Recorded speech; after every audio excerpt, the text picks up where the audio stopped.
Hi friends, my name is Sangram. Let's understand the new problem statement today in Azure Data Factory. So in the previous video, I had explained how to incrementally copy data present in a table from one database to another database. So I took an example of orders table which was present in customer database and we incrementally copied the orders to target database. Today what we are going to do, we will expand the same problem statement which is already parameterized and now we'll run the same pipeline for multiple tables. So the pipeline remains the same, but we'll make use of a configuration table and run the same pipeline multiple times for multiple tables. Now let's go to the portal and solve the entire problem statement. So this is the portal. Let's go to the Data Factory workspace. And we made use of PL underscore incremental copy pipeline to transfer records of orders table incrementally to demo bits DB. So customer DB was our source and demo bits DB was our target. So we copied incrementally to our demo bits DB. And then if you observe here, we had two lookup activity, one old watermark and the other is new watermark. Old watermark will fetch the content from watermark table, which is present in demo bits DB. And the new watermark used to fetch from customer DB in the orders table. And then once we got the date range, we use the copy data activity to copy the data to the target database, which is in demo bits DB.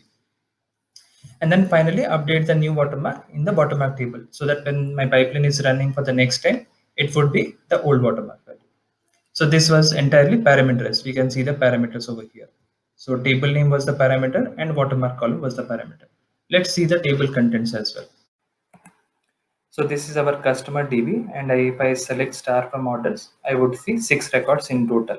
So the latest timestamp being 2020-1206. And as my pipelines is already run, so I would see the same result in the target DB as well. So I see that there are 6 orders and the latest timestamp is 2020-1206.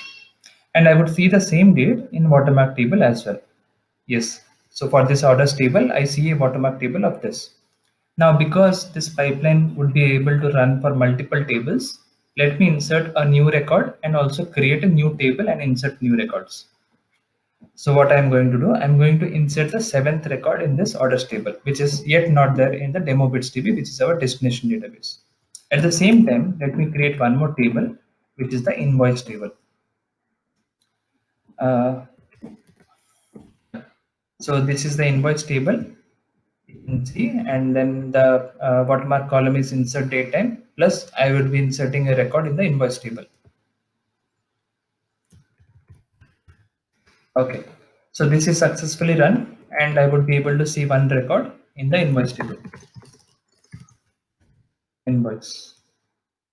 And I see that the timestamp is of 2017-0102. That's fine for us. Now let's go to the target database and create the same invoice table.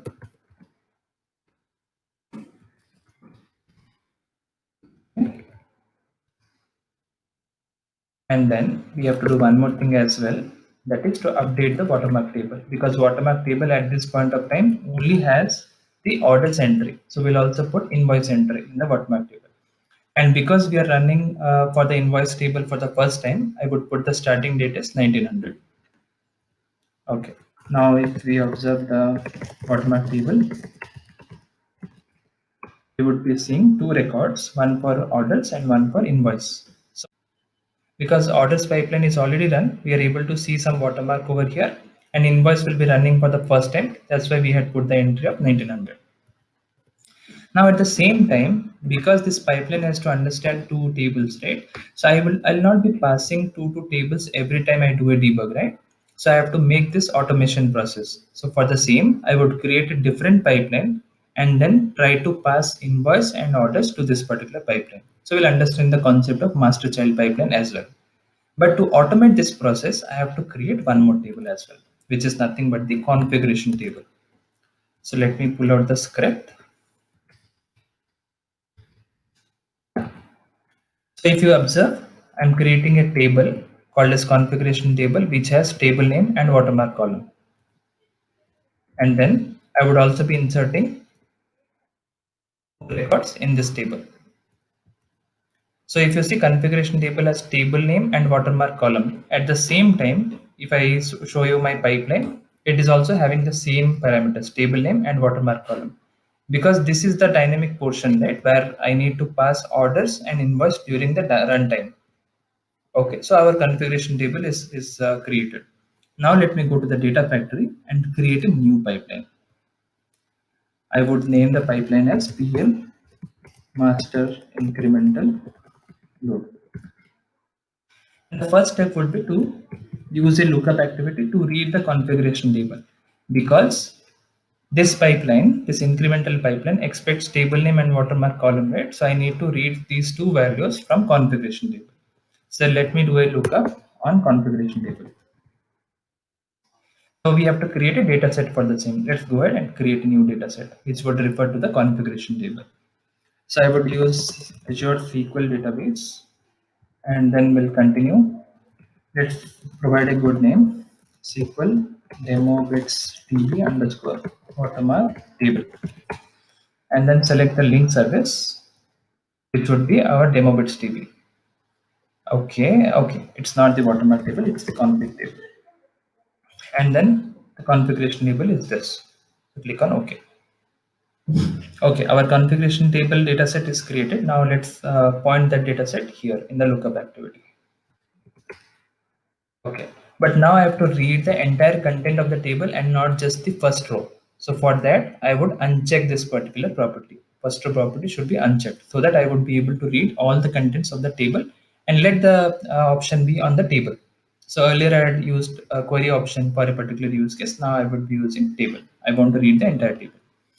Now, because this table contains two records, right? Let me do a preview data and we see that there are two records. So I would be iterating through those two records and then would call a for each loop activity. Pull out a for each activity. Connect this and then let's name for each config entry. And then let's go to the settings, and then before we even put these items, let me do a quick debug and explain you what is the output of this particular lookup. So let me put a debug point over here and click on debug.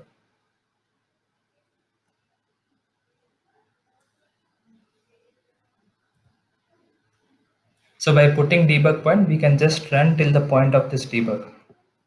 Okay, and then let's observe the output of this lookup. So the same, right? We got two records over here. Under the value property, we have array of JSON.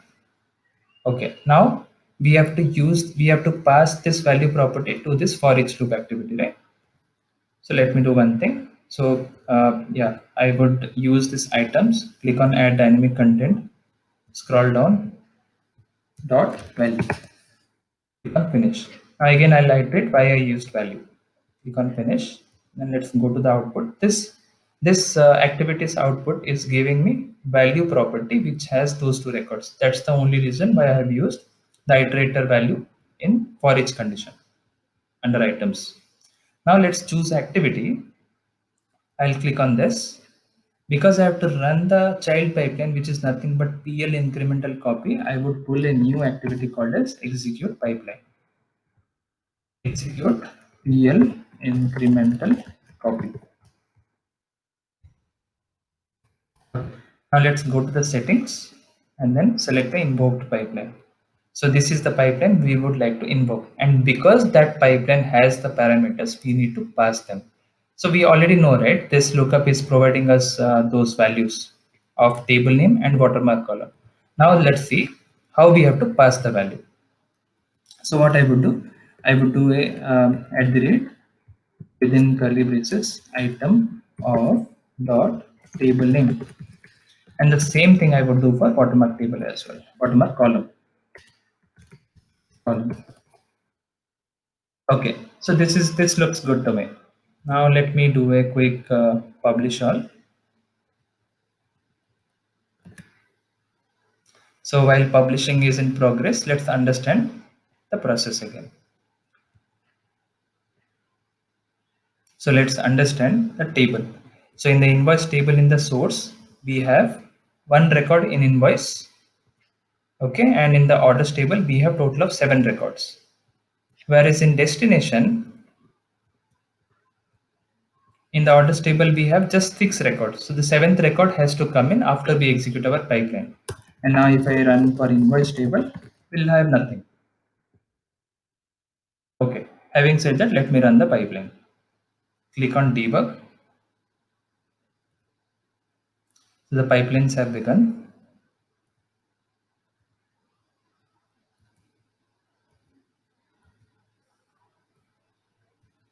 So you can see the lookup activity is succeeded, which will provide us those two entries. And then it is running the pipelines, the inner pipelines. So if we can observe, the pipeline PL incremental copy is running for orders and insert data entry. And in a short while, it will also run for the invoice entry. Okay, we can see the same, right? The next entry is for invoice. Yeah. So once it is finished, we'll go to the database and understand the scenario. Okay, the entire pipeline succeeded. So I made use of the same pipeline, which is PL incremental copy, but for multiple times, that is 2 times. Now, if I observe demo bits DB, in the invoice table, I should have one entry. I exactly have one entry. And then in the orders table, I should have total of 7 entries. Instead of 6, I should have 7 now, which is the correct case. And then if I observe the watermark table, the invoice table which had a value of 1900 earlier now have a proper value. And same thing for orders. This watermark value got updated. So this proves that the incremental pipeline would work for multiple tables as well. I hope you liked the video. Please like and subscribe and happy learning.